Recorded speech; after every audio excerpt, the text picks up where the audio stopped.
Et je voudrais parler de la fête des expiations et de la fête des tentes, la fête des tabernacles. Ce sont ces deux sujets que le Seigneur a mis sur mon cœur que je voudrais partager avec vous. Et cela s'inscrit aussi dans une instruction que nous avons reçue du Seigneur lorsque le ministère était avec nous. À l'effet que nous devons parler donc de ces choses-là, parce que c'est ce qui concerne le travail que Dieu est en train de faire présentement. Donc, parler de la fête des expiations et de la fête des tabernacles, la fête des tentes. Ce sont deux sujets très, très importants. Et je voulais que nous puissions lire un passage, premièrement, ce matin, pour introduire. Ouais. Il y a un micro qui est ouvert, excusez, désolé. Donc, je voudrais que nous puissions lire dans Hébreux chapitre 9, du verset 15 au verset 18, pour amener le sujet donc concernant l'expiation en vue de la rédemption éternelle. Je ne sais pas si nos frères qui nous aident pour la lecture sont dans les conditions. Amen. Hébreux chapitre 9, verset 15 15 à 18. à 18.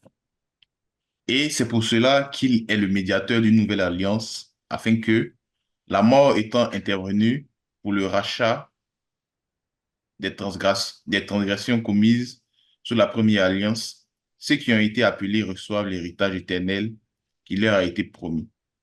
Car là où il y a un testament, il est nécessaire que la mort du testataire soit constatée. Un testament, en effet, n'est valable qu'en cas de mort, puisqu'il n'y a aucune, puisqu'il n'a aucune force tant que le testateur vit.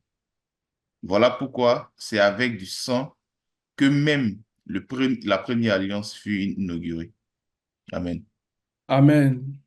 Déjà, ce qu'il faut savoir, c'est que les mots qui ont été traduits par alliance ou testament ou disposition parlent de la même réalité. Donc, si vous regardez dans le Strong, alliance qui est mis dans ce passage, ou testament, c'est le même mot. Donc, le testament, c'est une alliance. C'est aussi une disposition selon Galates chapitre 3, verset 15. Et cette disposition ou ce testament ou cette alliance est un arrangement que Dieu a mis en place justement pour notre rédemption et notre rédemption éternelle. Suivez-moi bien. Ce que je veux dire à travers ces deux sujets-là, c'est de nous amener à réaliser encore plus que le Seigneur a mis en place un arrangement pour notre rédemption éternelle. Et avant la résurrection du Seigneur, cet arrangement, bien ce testament, était voilé, il était scellé, il était verrouillé. On ne pouvait pas avoir l'intelligence donc de ce que ce testament ou bien cet arrangement, cette alliance contenait exactement. Il était voilé. C'est le cas d'ailleurs dans la vie de tous les jours. Quand un homme établit un testament, le testament n'est révélé, n'est découvert qu'à la mort du testateur, lorsque par exemple le notaire vient et en fait la lecture devant toute la famille ou bien les ayants droit. Et c'est valable aussi pour le Seigneur. Donc ce testament qui a toujours existé, cet arrangement que Dieu a mis en place dès avant la fondation du monde, était voilé. Et il a fallu la résurrection du Seigneur pour que ce testament soit connu, pour qu'il soit révélé et pour que nous, les ayants droit du Seigneur, connaissions donc l'héritage éternel qui nous est promis, qui nous avait été promis, qui nous était réservé. C'est pour ça que la mort et la résurrection du Seigneur constituent la substance même du message de l'Évangile. C'est le contenu de toute la prédication. Parce que c'est par la résurrection du Seigneur que nous avons eu accès donc à cette révélation. Nous avons eu connaissance donc de cet héritage, de cette rédemption éternelle. Et cela est très important.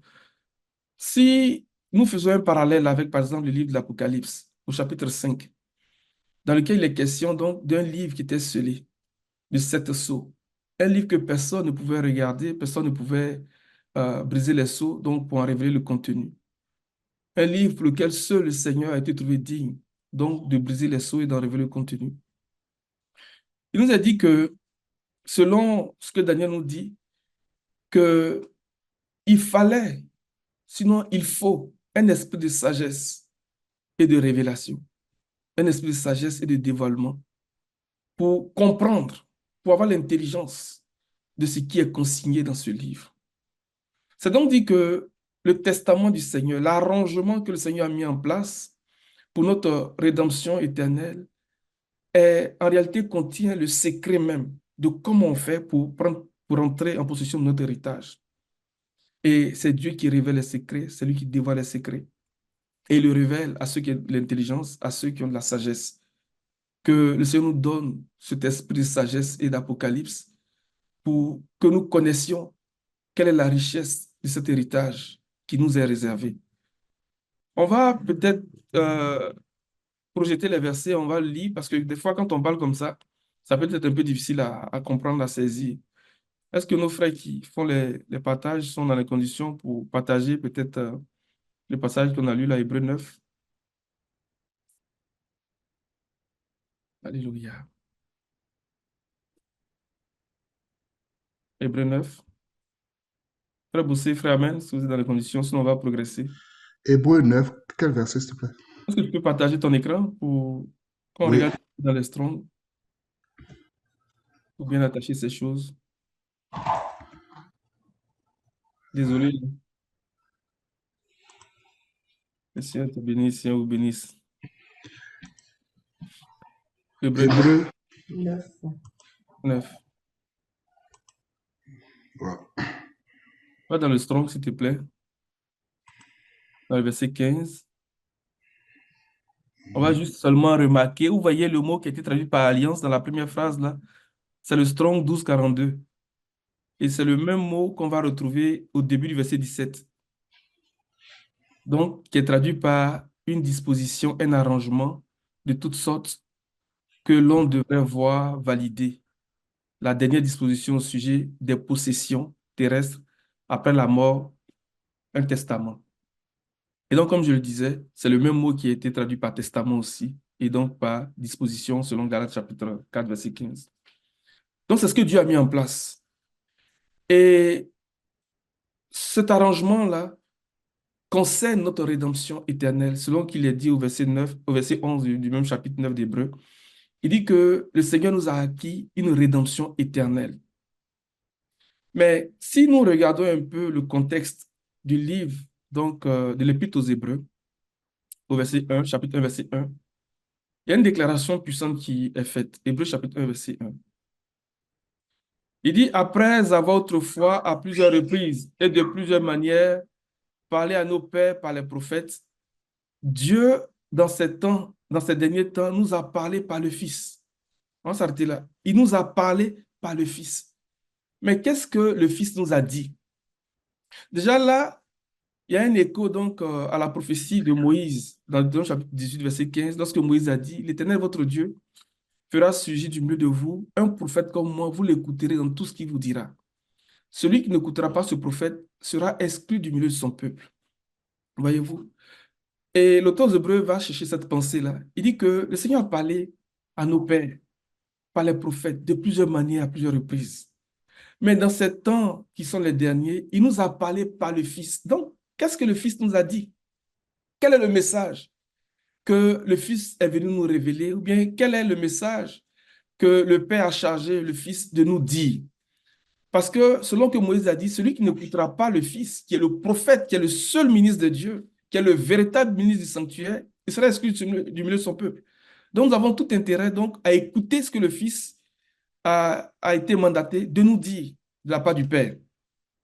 Alors, si vous lisez le livre de l'Épître aux Hébreux, dans cette pensée, vous allez découvrir qu'en réalité, le Fils était venu pour nous parler d'un jour. Un jour qui, dans la pensée du Seigneur, est le jour du repos. On va aller lire deux versets dans le chapitre 4 déjà, pour qu'on puisse avoir une idée. Chapitre 4. Lis le verset 3 et tu vas lire le verset 8. Hébreux chapitre 4, verset 3 et verset 8. Mhm. Pour nous qui avons cru, nous entrons dans le repos, selon qu'il dit, je jurai dans ma colère et n'entreront pas dans mon repos. Il dit cela, quoique ses œuvres eussent été achevées depuis la création du monde. Verset 8. Attends, je vais lire dans la version que j'ai ici, parole vivante. Il dit, quant à nous, c'est dans la mesure où nous croyons que nous entrons dans le repos dont il est question dans la parole de Dieu cité. C'est pourquoi, dans ma colère, j'ai fait ce serment. Non, jamais ils n'entreront dans mon lieu de repos. Regardez ce qui suit. C'est ainsi que Dieu a parlé. Le chapitre 1 nous dit que le Seigneur a parlé de plusieurs manières, à plusieurs reprises. Donc, à nos pères par les prophètes. Mais dans ces temps qui sont les derniers, il a parlé par le Fils. Et dans ce passage ici, le chapitre 4 d'Hébreux, il dit que c'est ainsi que Dieu a parlé. Et pourtant, son travail était achevé depuis la création du monde. Donc, Dieu a parlé d'un jour de repos. Et c'est ce qu'il a chargé le Fils de venir nous annoncer. Donc, le Fils est venu nous parler d'un jour de repos. Et quel est ce jour? Quand on voit verset 8, tu peux lire dans ta version. Verset 8. Mhm. Car si Josué leur eût donné le repos, il ne parlerait pas après cela d'un autre jour. Il ne parlera pas après cela d'un autre jour. Il a parlé par le Fils parce qu'il voulait nous faire connaître qu'il y a un jour de repos. Il y a un jour de repos. Il nous a parlé par le Fils au sujet d'un jour de repos. Il dit, car si Josué leur eût donné le repos, il ne parlerait pas après cela d'un autre jour. Donc le Seigneur parle d'un jour, mais un jour de repos. Je lis dans ma version ici. Il dit, il ne s'agissait donc pas seulement de l'entrée en Canaan. En effet, si Josué avait assuré aux Israélites le véritable repos, Dieu n'aurait pas, dans la suite, parlé d'un autre jour. Voyez-vous? Il n'aurait pas parlé d'un autre jour. Verset 9. Le véritable repos de sabbat, un repos semblable à celui de Dieu, le septième jour, reste donc en réserve pour le peuple de Dieu. Il est accessible aujourd'hui. C'est de ça que le Seigneur est en train de parler. Et ce jour de repos-là est en lien donc avec la journée des expiations, est en lien donc avec la fête des expiations. Le sujet principal de l'Épître aux Hébreux, c'est la fête des expiations. Si nous continuons un peu au chapitre 5, il y a pas du verset 14 dans le même chapitre 8, pardon, chapitre 4, pardon, Hébreu, Hébreux chapitre 4, à partir verset du verset 14. 14. Mhm. Ainsi, puisque nous avons un grand souverain sacrificateur qui a traversé les cieux, Jésus, le Fils de Dieu, demeurons fermes dans la foi que nous professons. Vous voyez, il parle d'un souverain sacrificateur qui a traversé les cieux. Mais c'est une allusion directe à la fête des expiations, à la journée des expiations. Il commence déjà par rappeler que Dieu est en train, ou bien Dieu nous a parlé d'un jour du repos qui n'est possible que par la fête des expiations, par l'accomplissement donc de la fête des expiations. Mais celui qui était qualifié donc pour accomplir cette fête des expiations, c'est le Fils. Alléluia. Pour nous révéler qu'il y a un chemin nouveau et vivant. Il y a une route nouvelle et vivante qui a été inaugurée pour nous, c'est le Fils. C'est pour ça qu'au chapitre 9, verset 11, il dit que lorsque le Fils est rentré là-bas, il nous a obtenu une rédemption éternelle. Donc, l'accomplissement de Kippour, l'accomplissement donc de la journée des expiations, c'est pour nous obtenir la rédemption éternelle. C'est de ça qu'il est question. Et c'est de ça que le Fils est venu nous parler. Et c'est de ça que le Seigneur veut que nous puissions parler dans ces temps qui sont les derniers. Parce qu'il est en train justement d'achever donc son travail d'expiation pour nous faire rentrer dans son repos. C'est le contexte, c'est l'idée principale donc de l'Épître aux Hébreux. Et l'auteur aux Hébreux va aller chercher des images assez fortes donc pour rappeler le parcours d'Israël depuis la sortie de l'Égypte jusqu'à la terre promise. Et rappeler certains épisodes où le peuple a fermé son cœur, le peuple s'est détourné du Seigneur et à cause de cela, plusieurs ne sont pas rentrés. Parce que rentrer en Canaan était une image, une allusion donc de rentrer dans le repos, donc de rentrer dans la divinité. Alléluia. Et lorsque nous regardons Lévitique chapitre 27 et 23, pardon, du verset 2, verset 1 au verset 3, le Seigneur, en donnant des instructions par rapport aux fêtes, il va mettre en tête donc de ces instructions-là une idée que le Seigneur voudrait que nous puissions comprendre que cette idée gouverne les fêtes, le calendrier des fêtes qu'il a donné. Il dit, l'Éternel parla à Moïse et dit, parle aux enfants d'Israël et tu leur diras, les fêtes de l'Éternel que vous publierez seront de saintes convocations. Voici quelles sont mes fêtes. Bon, tu dis voici quelles sont mes fêtes, mais tu ne commences pas à parler de la fête de la Pâque tout de suite. Et il commence à parler donc d'un jour de repos. Il dit, on travaillerait 6 jours, mais le 7e jour est le sabbat, le jour du repos. Donc, la pensée première du Seigneur, en lien avec les fêtes, c'était de comprendre qu'il veut nous amener dans le repos. Et c'est cette pensée-là qui gouverne toutes les fêtes de l'Éternel. Elle fait que nous expérimentons donc le repos du Seigneur. Il dit, il y aura une sainte convocation, vous ne ferez aucun ouvrage. C'est le sabbat de l'Éternel dans toutes vos demeures. Donc, c'est la première chose qu'il dit. Alors que cette instruction ne fait pas partie des fêtes en elle-même. Le jour du sabbat ne fait pas partie des fêtes, mais avant chaque fête, il y avait un jour de repos qui devait être publié, qui devait être proclamé dans toutes les demeures des enfants d'Israël. Pour rappeler à notre esprit que la pensée du Seigneur qui gouverne les fêtes, c'était de nous faire rentrer dans le repos. Et si on met cette idée en parallèle avec Genèse chapitre 2, la Bible dit que lorsque le Seigneur a fini d'accomplir tout ce qu'il avait à cœur de faire, il a vu que tout était très bon et le Seigneur est rentré dans ce repos. On va lire Genèse chapitre 2. Lis, oui, vas-y. Amen. Ainsi furent achevés les cieux et la terre et toute leur armée. Dieu acheva au 7e jour son œuvre qu'il avait faite. Et il se reposa au 7e jour de toute son œuvre qu'il avait faite. Donc, Dieu s'est reposé lorsque il avait terminé ce qu'il avait à cœur de faire. Lorsque son œuvre a été terminée, son œuvre a été accomplie. Mais avant le chapitre 2, il a dit que tout ce que Dieu a vu, tout ce que Dieu a fait, pardon, Dieu avait vu que c'était très bon.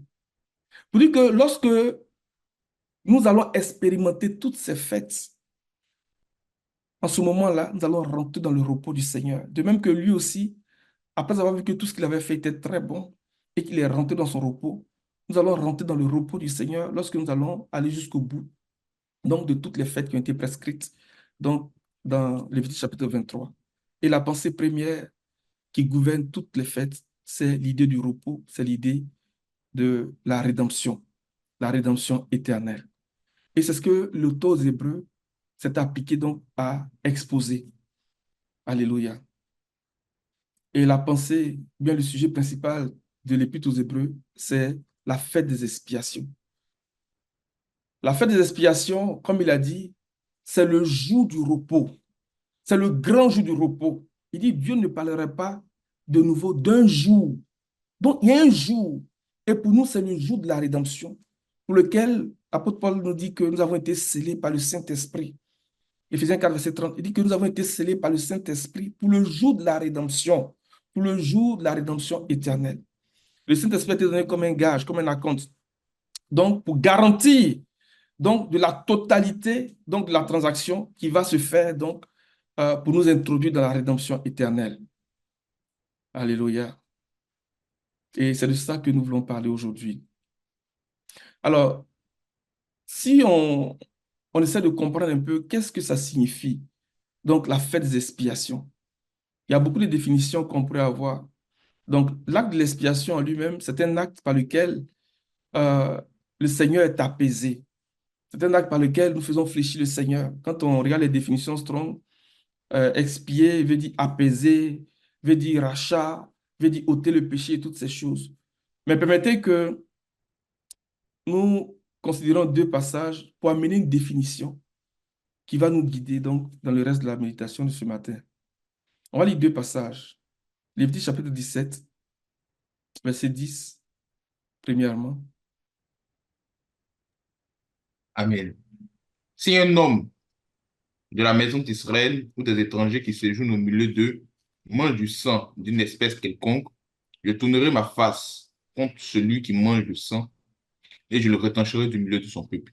Verset 11. Car l'âme de la chair est dans le sang. Je vous l'ai donné sur l'autel, afin qu'il serve d'expiation pour vos âmes, car c'est par l'âme que le sang fait l'expiation. Il dit que il nous a donné, il dit que car l'âme de la chair est dans le sang. Je vous l'ai donné sur l'autel afin qu'il servît d'expiation pour vos âmes. Car c'est par l'âme que le sang fait l'expiation. Il dit c'est par l'âme que le sang fait l'expiation. Celui qui fait l'expiation, c'est le sang. Mais il dit que c'est par l'âme. Parce que l'âme de tout être est dans son sang. C'est par l'âme que le sang fait l'expiation.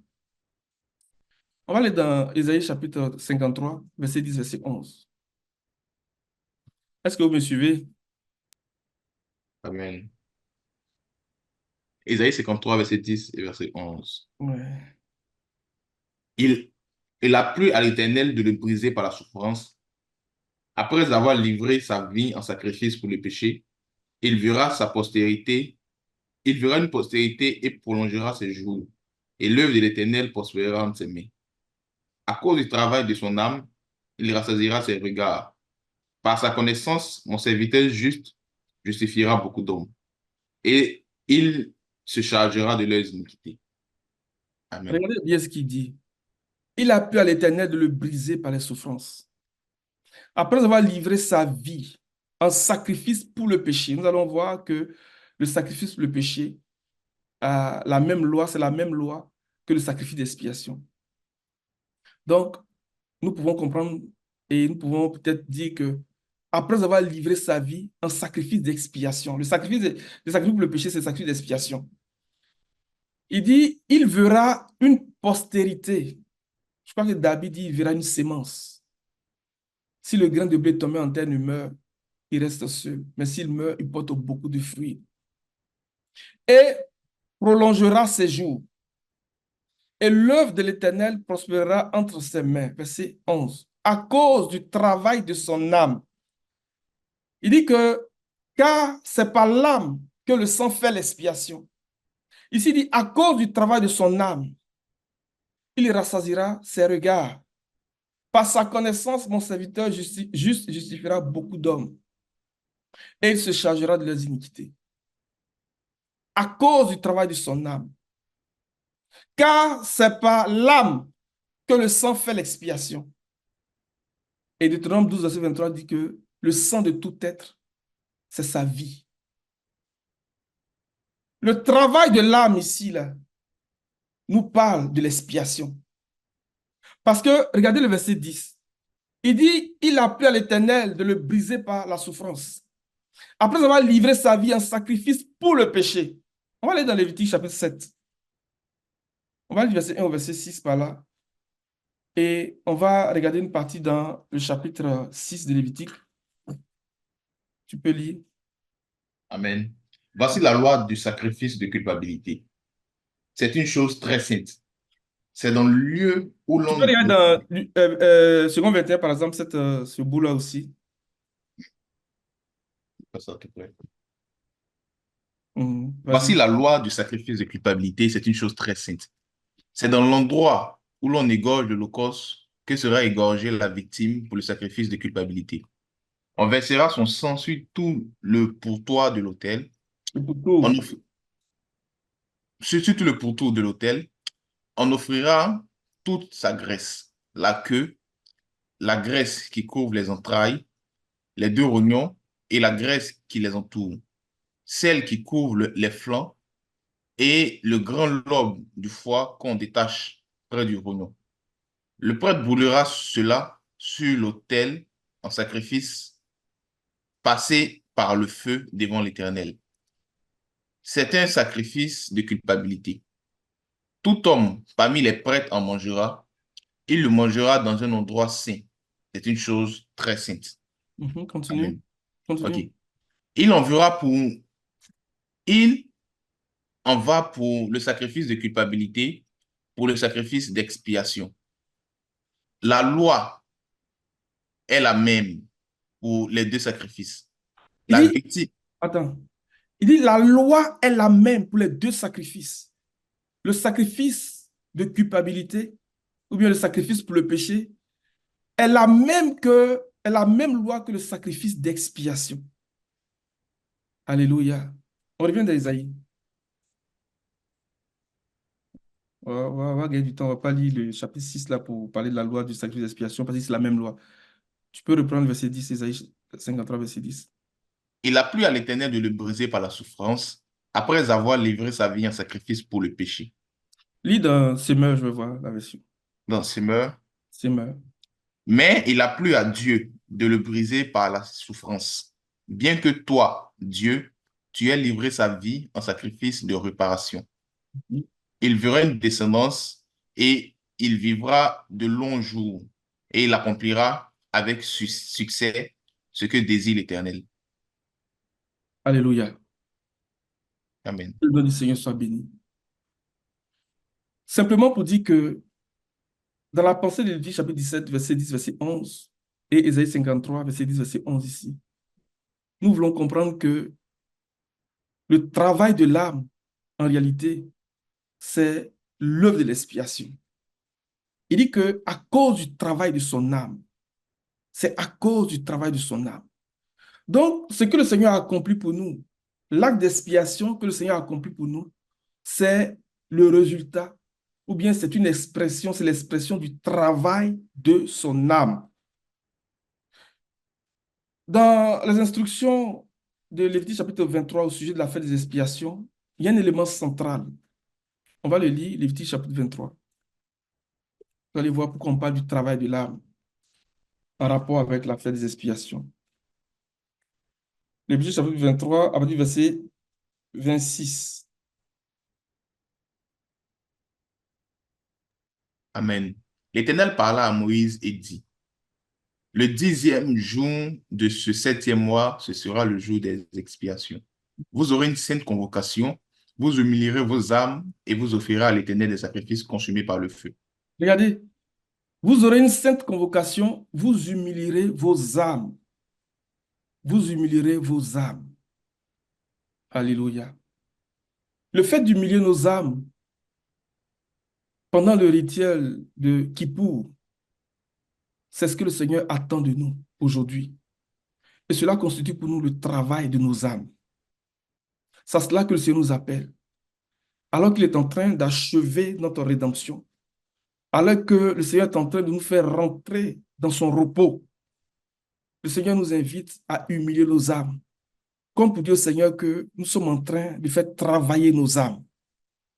Il dit, à cause du travail de son âme, il rassasiera ses regards, il prolongera ses jours. À cause du travail de nos âmes, nous allons rassasier nos regards et nous allons prolonger nos jours. À cause du travail de nos âmes, le Seigneur va nous donner une part avec les grands. Nous allons partager le butin des puissants. À cause du travail de nos âmes. Et c'est ce qui était exigé du peuple à la journée de Kippour, à la journée des expiations. Et si nous regardons Lévitique chapitre 16, donc dans le déroulement du sacrifice, il y avait deux séries de sacrifices que Aaron devait faire. Premièrement, le sacrifice que Aaron devait faire pour lui-même et pour sa maison. Et deuxièmement, le sacrifice que Aaron devait faire donc pour le peuple. Et pour ces deux sacrifices, ces deux séries de sacrifices, le Seigneur avait demandé que pour Aaron et sa maison, un taureau soit immolé et un bélier également soit immolé pour l'Holocauste. Mais pour le peuple, le Seigneur avait demandé que le peuple apporte deux boucs. Un bouc devait être immolé et dont le sang devait être porté donc, dans le lieu très saint. Et un bouc devait être gardé vivant et qui devait être chassé dans le désert pour Azazel, sur la tête duquel donc devaient être confessés tous les péchés du peuple. Et un bélier également pour le peuple, pour l'Holocauste. Et ces animaux étaient brûlés à l'extérieur du camp. Donc il y avait deux séries de sacrifices. Et ces deux séries de sacrifices nous enseignent deux choses. On va lire un peu, vas-y, lis à partir du verset 1. Lévitique chapitre 6. Amen. L'Éternel parla à Moïse après la mort des deux fils d'Aaron qui moururent en se présentant devant l'Éternel. L'Éternel dit à Moïse, parle à ton frère Aaron, afin qu'il n'entre pas en tout temps dans le sanctuaire, au-dedans du voile, devant le propitiatoire qui est sur l'arche, de peur qu'il ne meure, car j'apparaîtrai dans la nuit sur le propitiatoire. Voici de quelle manière Aaron entrera dans le sanctuaire. Il prendra un jeune taureau pour le sacrifice d'expiation et un bélier pour l'holocauste. Il se revêtira de la tunique sacrée de lin. Il portera sur son corps des caleçons de lin. Il se ceindra d'une ceinture de lin et il se couvrira la tête d'une tia de lin. Ce sont les vêtements sacrés dont il se couvrira après avoir lavé son corps dans l'eau. Il recevra dans l'assemblée des enfants d'Israël 2 boucs pour le sacrifice d'expiation et un bélier pour l'holocauste. Vous voyez, tout ce que le Seigneur demande à Aaron ici, là, c'était pour les 2 séries de sacrifices. À partir du verset 6, il va préciser maintenant comment Aaron devait effectuer le rituel. Verset 6.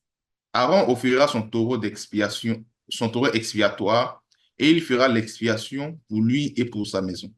Amen. Tu vois, verset 11. Aaron offrira son taureau expiatoire, et il fera l'expiation pour lui et pour sa maison. Mhm. Il égorgera son taureau expiatoire. Il prendra un brasier plein de charbon ardent ôté dessus l'autel devant l'Éternel et de 2 poignées de parfum odoriférant en poudre. Il portera ces choses au-delà du voile. Mhm. Il mettra le parfum sur le feu de l'autel afin que la nuée du parfum couvre le propitiatoire qui est sur le témoignage et il ne mourra point. Donc, Aaron devait faire le sacrifice expiatoire pour lui-même et pour sa maison. Et ensuite, il devait faire le sacrifice expiatoire pour tout le peuple. La maison d'Aaron, c'est qui? Alléluia. Et le reste du peuple, c'est qui? C'était des images qui déjà nous annonçaient, pardon, 2 choses que le Seigneur va faire donc, dans l'œuvre de l'expiation pour la rédemption éternelle. Premièrement, pour les prémices. Et deuxièmement, donc, pour ceux qui appartiennent à Christ. C'est pour ça que lorsqu'on parle de la résurrection, dans 1 Corinthiens 15, verset 23, il dit que Christ comme prémisse, puis ceux qui appartiennent à Christ lors de son avènement. Donc, il y a un sacrifice qui doit être fait pour les prémices. Donc, Aaron et sa maison. Et il y a un autre sacrifice dans la pensée de Lévitique, chapitre 16, que nous regardons, qui doit être fait donc, pour le reste, ceux qui appartiennent à Christ. Parce que les prémices, ils doivent expérimenter la première résurrection. Quand on parle de résurrection, nous avons compris qu'il y a 2 résurrections. Il y a la résurrection des justes et la résurrection des injustes. Maintenant, dans la résurrection des justes, là, on parle de la première résurrection et de la deuxième résurrection. La première résurrection concerne la résurrection des prémices. Donc, ceux qui ont atteint la plénitude de l'image et de la ressemblance de Christ. Et la deuxième résurrection, qui est toujours dans la résurrection des justes, concerne ceux qui appartiennent à Christ, mais qui va se faire lors de son avènement. Ce qui veut dire que la résurrection des prémices va se faire avant la résurrection de ceux qui appartiennent à Christ. Est-ce qu'on s'entend? Est-ce qu'on est d'accord avec ça? Il faut projeter 1 Corinthiens 15, verset 23. J'essaie d'aller doucement. J'espère que vous me suivez, les amis. 1 Corinthiens 15, verset 23. Mhm. Mais chacun en son rang. Christ comme prémisse, puis ceux qui appartiennent à Christ lors de son avènement. Vous voyez, il dit Christ comme prémisse. Ce verset 23 nous parle de la résurrection des justes. Ça, gardons ça à l'esprit. Ça, c'est la résurrection des justes. Maintenant, dans la résurrection des justes, il y a la résurrection des prémices. Donc, ceux qui sont comme Christ, c'est eux les prémices. Et puis, il y a la résurrection de ceux qui appartiennent à Christ. Ça, c'est la deuxième résurrection. Donc, la résurrection des prémices, c'est la première résurrection. Et la deuxième résurrection concerne ceux qui appartiennent à Christ. Mais Paul dit, la résurrection de ceux qui appartiennent à Christ va se faire lors de son avènement. Mais et pour les autres, ça se fait quand? Il est clair pour nous que ça se fait avant. Parce que les prémices arrivent toujours à maturité avant la masse. On s'entend? Il est clair que ça se fait avant. Mais à quel moment? Donc, le Seigneur est en train d'accomplir notre rédemption.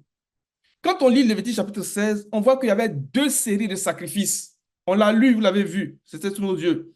Il y a 2 séries de sacrifices. Aaron devait faire le sacrifice pour lui-même et pour sa maison.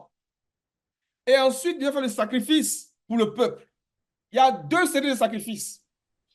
Alléluia. De la même façon, aujourd'hui, l'œuvre de l'expiation que le Seigneur est en train d'achever pour nous là va se faire en 2 temps. Pour Christ et ceux qui appartiennent à ceux de sa maison, c'est-à-dire que les prémices, et pour ceux qui appartiennent à Christ ensuite. Parce que ce soit Aaron et sa famille et Israël, tout ça c'était le même peuple. Mais Aaron devait faire d'abord l'expiation pour lui-même et pour sa maison. Et ensuite faire l'expiation donc pour tout le peuple. Selon que le Seigneur avait dit qu'il devait recevoir du peuple 2 boucs et un bélier pour l'Holocauste. Et lui-même, Aaron, devait immoler, devait offrir un taureau pour le sacrifice d'expiation et un bélier aussi pour l'Holocauste. 2 séries de sacrifices. Alléluia. 2 séries de sacrifices. Gardons ça à l'esprit. Donc, nous avons dit que lorsque nous parlons d'expiation, nous parlons du travail de l'âme.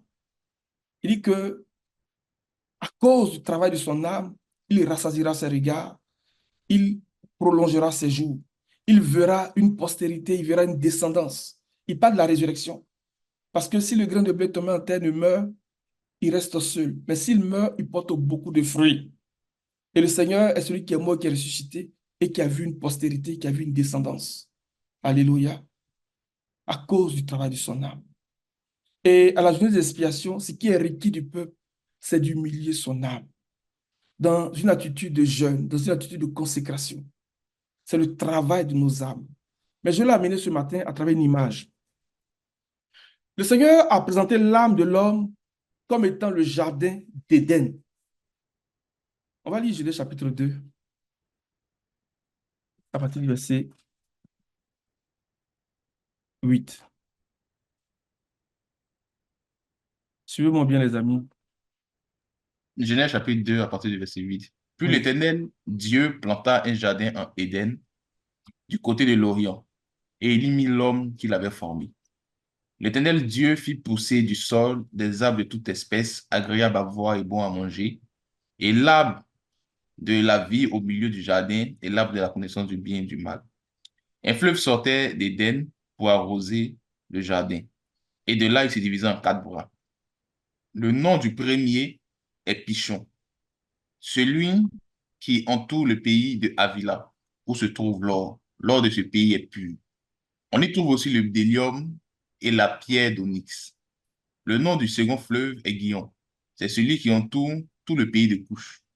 Le nom du troisième est Hildekel. C'est celui qui coule à l'orient de la Syrie. Le quatrième fleuve, c'est l'Euphrate. L'Éternel Dieu prit l'homme et le plaça dans le jardin d'Éden pour le cultiver et pour le garder. Amen. Amen. L'Éternel Dieu prit l'homme dans le jardin d'Éden pour le cultiver et pour le garder. 2 choses. Le jardin, c'est l'âme. Jérémie 31, à partir du verset 12, et puis Ésaïe 58, à partir du verset 10, nous disent que notre âme, là, est comme un jardin. Et Éden, ici, est une allusion au ciel. Donc, c'est comme si Dieu, parlant du travail de l'âme, invite l'homme, donc, à cultiver son âme et à garder son âme dans le ciel. Avant de continuer, on va aller dans le chapitre 3, verset 23. Parce qu'il y a 2 types de travail, ne nous trompons pas. Lorsque Adam a chuté, que le Seigneur l'a chassé, Adam ne va plus cultiver et garder le jardin d'Éden, mais il va cultiver la terre d'où il a été tiré. Vas-y, tu peux le lire. Et l'Éternel Dieu le chassa du jardin d'Éden pour qu'il cultivât la terre d'où il avait été pris. Pour qu'il cultive la terre d'où il a été pris. Il y a 2 types de travail, les amis. On peut travailler pour cultiver, pour garder nos âmes dans le ciel, mais on peut cultiver la terre. La terre qui parle de l'homme terrestre, de notre réalité terrestre. C'est pour ça que dans 1 Corinthiens 15, il dit quoi? Il dit que le premier homme tiré de la terre est terrestre. C'est Adam. Mais le dernier est du ciel. Regardez bien ce qu'il dit, verset 23. L'Éternel Dieu le chassa du jardin d'Éden pour qu'il cultive la terre. Maintenant, il ne cultive plus le jardin d'Éden, mais il cultive la terre d'où il a été tiré. Cette expression-là, d'où il a été tiré, nous fait penser à Corinthiens 15. Lorsque Paul dit que le premier homme tiré de la terre, donc il est terrestre. Donc, on peut travailler pour cultiver notre nature terrestre, c'est-à-dire la chair. Mais Le travail qui est exigé de nous, qui concerne le travail de nos âmes, c'est de cultiver et de garder notre âme dans le ciel. Alléluia. Est-ce que vous me suivez? Est-ce que vous Amen. êtes là? Amen. Amen. Il s'agit pour nous de cultiver, de garder nos âmes dans le ciel. Quand on parle du travail de l'âme, c'est cultiver, garder nos âmes dans le ciel. C'est pour ça que le Seigneur dit que il a pris l'homme et il l'a mis dans le jardin d'Éden. Le jardin d'Éden pour le cultiver et pour le garder. Donc, du travail de nos âmes dans le ciel. Et le Seigneur va donner la provision à Adam. Il va lui donner un fleuve à quatre bras qui sort d'Éden. Il ne sort de nulle part, il sort d'Éden. Un peu comme dans Deutéronome chapitre 11, il dit que le pays que tu vas posséder est un pays qui boit des eaux de la pluie du ciel. Alléluia. Il n'est pas comme l'Égypte. Il n'est pas comme le lieu de souffrance. Il n'est pas comme la terre là, où tu dois l'irriguer. Mais le pays là, ton âme, il boit des eaux de la pluie du ciel. C'est pour ça que Ésaïe 58 dit que si tu jeûnes, si tu humilies ton âme, tu seras comme un jardin bien arrosé. Alléluia. Donc le Seigneur donne la provision, donc de la semence, à travers le fleuve à quatre bras. Mais nous avons vu dans le Strong que tu peux retourner dans Genèse chapitre 2, verset 10.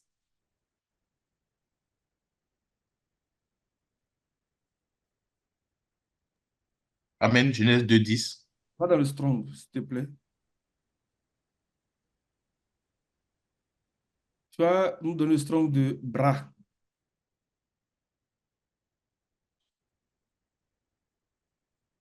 avant le verset 11. C'est traduit par roche. Donc, un fleuve à quatre têtes, quatre bras là. En fait, la traduction exacte, c'est roche, c'est tête, c'est chef, c'est sommet, c'est supérieur. Donc, un fleuve à quatre bras. Donc, Pishon est une tête, est un sommet. Guillon est une tête, est un sommet. Idékel est une tête, est un sommet.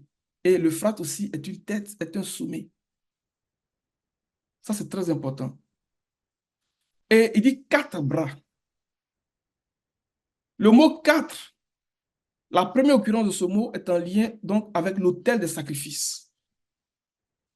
Et l'autre occurrence de ce mot, la racine de ce mot, nous le voyons en rapport avec le pectoral du jugement. Mais quatre, c'est aussi le symbole donc de la perfection, parce que dans l'Apocalypse chapitre 21, on dit que la ville était carrée, le symbole de la perfection. Vous dites que Adam devait cultiver et garder son âme dans le ciel pour parvenir à la perfection. Mais à travers quoi? Quatre têtes, quatre cornes. Parce que les mots qui sont mis là, ou bien le mot bras est en rapport donc avec l'autel des sacrifices. C'est pour ça que lorsque le Seigneur donne des instructions donc aux artisans pour l'autel des holocaustes, on voit que quatre cornes devaient sortir donc de l'autel. Et de même aussi pour l'autel d'or des parfums, quatre cornes. Vous voyez? Et l'autel des sacrifices, ça parle de notre consécration, ça parle de notre vie de sacrifice. Ça parle de notre attachement à Dieu. L'autel des parfums nous parle de notre vie de prière. Et la corne est le symbole de la force, de la puissance. Pour dire que le Seigneur a donné ses quatre bras à Adam, comme la puissance que Dieu lui a donnée pour vaincre, comme la force que Dieu a donnée à Adam pour travailler, pour cultiver son âme, pour garder son âme dans le ciel. Donc Adam avait ce qu'il fallait pour vaincre. Adam avait ce qu'il fallait pour travailler jusqu'à atteindre la perfection. Et malheureusement, Adam est tombé. Alléluia. Maintenant, si on regarde la définition de cultiver et garder, qu'est-ce que ça veut dire? Oui, tu as la bonne place, verset 15.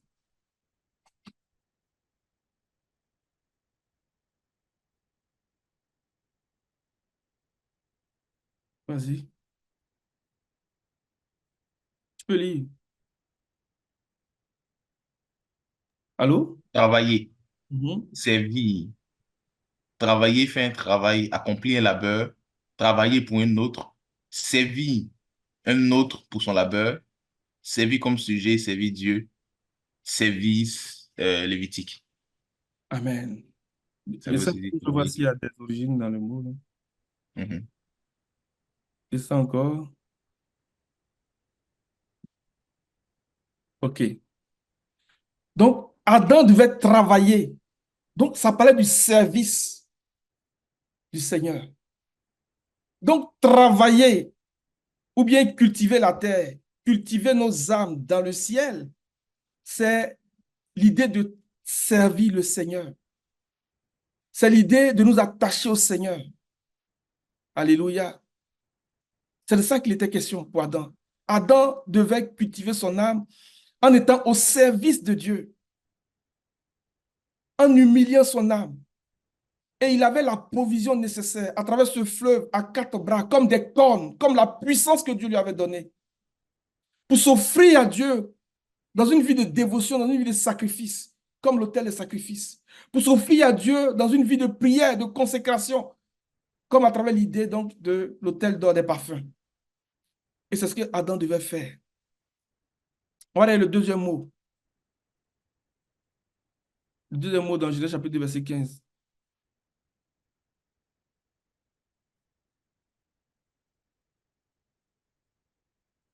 Cultiver. Mhm. Tu peux lire, frère. Ton micro est fermé. Cultiver, tenir, garder, observer, faire attention à. Mhm. Tenir, avoir la charge de, tenir, tenir garde, protéger, sauver la vie. Veiller, veilleur. Alléluia. Veiller à, s'attendre, observer, tenir, enregistrer, restreindre, contenir, observer, célébrer, garder. Garder un commandement, garder l'alliance. Alléluia. Accomplir. On va Amen. regarder s'il y a des origines dans le mot. Et une OK. racine du mot. On n'a rien. Donc, Adam, dans les traductions qui sont données, tu peux remonte un peu, mon frère. Remonte, fais remonter ton ascenseur, hein. Descendre, ouais, pardon. On va aller dans les traductions qui sont données. C'est ça. Donc, Adam devait cultiver, garder son âme en étant un surveillant. Alléluia. En étant un veilleur, en étant un guetteur. On nous parle d'un type de ministère, comme un ministère de portier, comme un intendant, comme un dispensateur des dons de Dieu. Comme devant s'appliquer à chaque, comprendre la pensée de Dieu, à chercher à comprendre la volonté de Dieu. Ma nourriture est de faire la volonté de celui qui m'a envoyé et d'accomplir son œuvre. C'était ça le travail auquel Adam était appelé. Et en le faisant, Genèse nous dit que c'était le travail de son âme, qui consistait donc à cultiver son âme et à garder son âme en Éden, donc dans le ciel. Et Adam avait toute la provision, il avait tout ce qu'il fallait pour arriver à la perfection. Et c'est ce que le Seigneur attend de nous aujourd'hui. Alors que notre divin Aaron est en train d'accomplir l'œuvre de l'expiation pour notre rédemption éternelle. Donc, en faisant le sacrifice pour lui-même, ça c'est déjà fait à travers sa propre vie, mais en faisant le sacrifice pour les gens de sa maison, comme pour dire qu'il est en train de faire le sacrifice, donc pour les prémices, pour que ceux-ci expérimentent la première résurrection. De même que Ésaïe nous dit, à cause du travail de son âme, il rassasiera ses regards, il prolongera ses jours. Le Seigneur nous invite donc à cultiver, à garder nos âmes dans le ciel.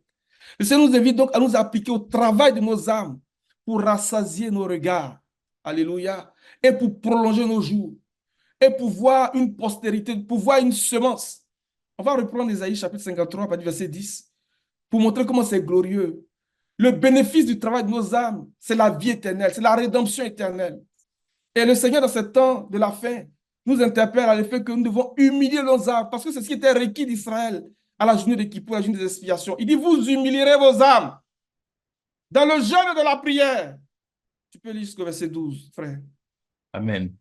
Il a plu à l'Éternel de le briser par la souffrance. Après avoir livré sa vie en sacrifice pour le péché, il verra une postérité et prolongera ses jours.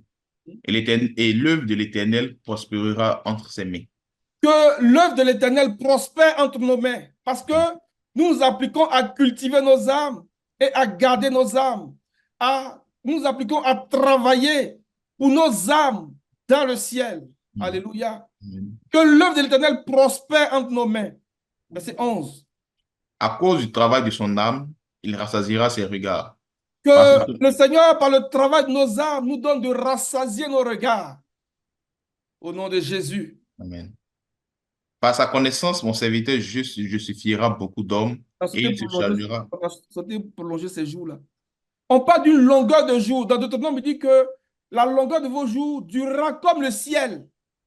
Que nos jours soient comme le ciel, les amis, à cause du travail de nos âmes. Au nom de Jésus. Amen. Il dit par sa connaissance, mon serviteur justifiera beaucoup. C'est aussi une façon pour le Seigneur de nous dire que, selon que Daniel le dit, ceux qui auront de l'intelligence, ceux qui auront enseigné la justice à plusieurs, brilleront comme le ciel pour toujours à perpétuité. Donc, en travaillant pour nos âmes, le Seigneur veut que nous soyons des prédicateurs de la justice, pour amener les hommes à le connaître véritablement. Bon, verset 12, rapidement. C'est pourquoi je lui donnerai sa part avec les grands. Il dit, c'est pourquoi je lui donnerai sa part avec les grands. Amen. Oh, tu retires le pauvre de la poussière, tu retires l'indigent du fumier pour le faire asseoir à la table des grands. Le Seigneur veut nous donner une part avec les grands dans son royaume. Mais il veut que nous travaillions, fassions travailler nos âmes, que nous cultivions et que nous gardions nos âmes en Éden, dans le ciel. Que nous ne nous trompons pas de travail. Parce que Adam est retourné pour travailler, pour cultiver la terre, d'où il a été pris. Et qu'est-ce que ça lui a produit? Des épines et des ronces. La douleur, la souffrance, les maladies, la mort. C'est l'homme terrestre, c'est l'homme charnel. Il a commencé à travailler pour la chair. Le Seigneur veut que nous puissions travailler pour l'esprit. Il veut que nous puissions travailler pour l'esprit, afin de récolter de l'esprit la vie éternelle. C'est de ça qu'il est question.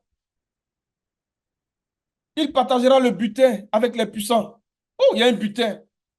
Il y a une récompense. Il y a une richesse, il y a un héritage qui nous est réservé. Parce qu'il s'est humilié lui-même. Vous humilierez vos âmes jusqu'à la mort. Et qu'il a été mis au nombre des malfaiteurs. Parce qu'il a porté les péchés de beaucoup d'hommes. Et qu'il a intercédé pour les coupables. Que le Seigneur nous élève dans le ministère de l'intercession, les amis. Que le Seigneur nous amène à porter les fardeaux des uns des autres. En le faisant, le Seigneur dit que nous sommes en train de travailler pour nos âmes. Cultiver, garder nos âmes dans le ciel. Non pas le travail de la terre, non pas l'affection de la chair, non pas le travail qui cultive l'homme charnel, qui est soumis à la corruption, qui est soumis à la mort, mais le travail qui va prolonger nos regards, qui va nous rassasier de jours, qui va faire que nos jours vont durer comme le ciel. Alléluia. On va lire Ésaïe 58. On va bientôt s'arrêter. Ésaïe 58. Ouais, à partir du verset 8.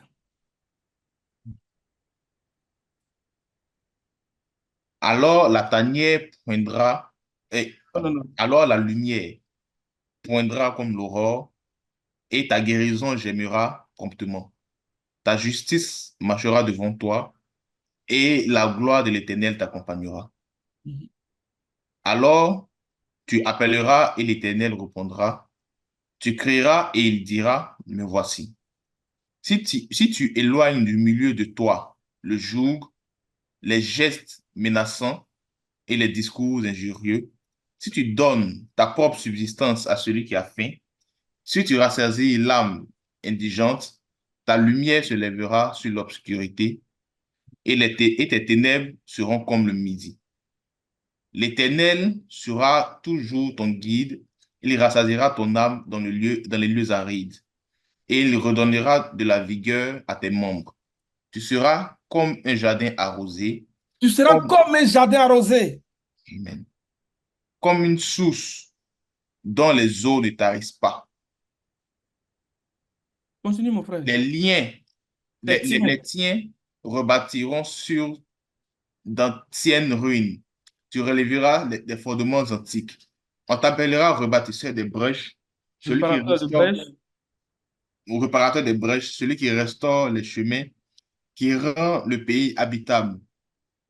Si tu retiens ton pied pendant le sabbat, désolé, pour ne pas faire ta volonté en mon saint jour, si tu fais du sabbat tes délices pour sanctifier l'Éternel en le glorifiant, et si tu l'honores en ne suivant point tes voies et en ne te livrant pas à tes penchants et à de vains discours, alors tu mettras ton plaisir en l'Éternel et je ferai monter sur les hauteurs et je te ferai monter sur la hauteur du pays. Je te ferai jouir de l'héritage de Jacob, ton père, car la bouche de l'Éternel a parlé.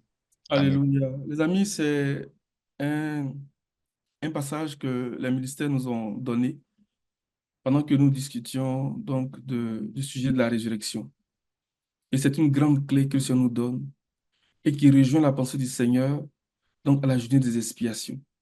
C'est ce que nous avons lu dans Lévitique chapitre 23, verset 26, qui dit que au jour des expiations, nous devrons humilier nos âmes.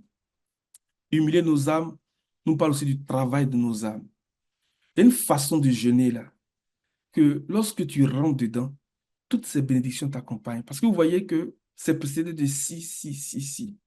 Au début du chapitre 58, le Seigneur dit que vous ne jeûnez pas comme le veut ce saint jour. Et le peuple d'Israël jeûnait donc à la journée des expiations. C'était le temps où ils humiliaient vraiment leurs âmes. Mais le Seigneur dit que vous ne jeûnez pas comme devrait le faire. Que voici le type de jeûne auquel je prends plaisir. Et c'est ce que nous avons commencé à lire à partir du verset 8. Et il dit que si tu fais ça, il dit que tu seras comme une source, comme un jardin bien arrosé. Il dit que notre âme sera comme un jardin d'Éden. On va lire Jérémie 51, Jérémie 31, à partir du verset 12 rapidement, pour attacher cette idée que le jardin était une image, une allusion donc à nos âmes. Et que Éden était une allusion donc au ciel. Et que cultiver la terre et garder la terre, et pardon, cultiver le jardin et garder le jardin était une façon donc de cultiver et de garder nos âmes dans le ciel. C'est le travail qui a été demandé à Adam. Et c'est ce que le Seigneur attend de nous, donc dans cette temps des expiations. Parce qu'il dit qu'il est rentré là-bas et il nous a obtenu la rédemption éternelle. À cause du travail de son âme, il rassasiera ses regards, il prolongera ses jours. Je lui donnerai sa part avec les butins à cause du travail de son âme. Ce que Christ a fait, nous devons faire comme lui. Il est notre modèle. Le Seigneur a dit que mon Père travaille jusqu'à présent, mon Père est allé jusqu'à présent, et moi aussi. Alléluia. Donc, quand on parle du sabbat du Seigneur, du repos du Seigneur, ça ne dit pas que le Seigneur ne travaille pas. Mais Genèse nous a dit que lorsque le Seigneur a vu que tout ce qu'il avait fait était très bon, il est rentré dans son repos. Lorsque nous allons faire l'expérience des différentes fêtes jusqu'à la dernière fête, en ce moment-là, nous aussi, on va rentrer dans le repos du Seigneur. Et le Seigneur a envoyé le Fils pour nous parler d'un jour de repos. Il a parlé autrefois, à plusieurs manières, à plusieurs reprises à nos pères, par les prophètes. Mais dans certains qui sont derrière, il a parlé par le Fils. Mais qu'est-ce que le Fils est venu nous dire?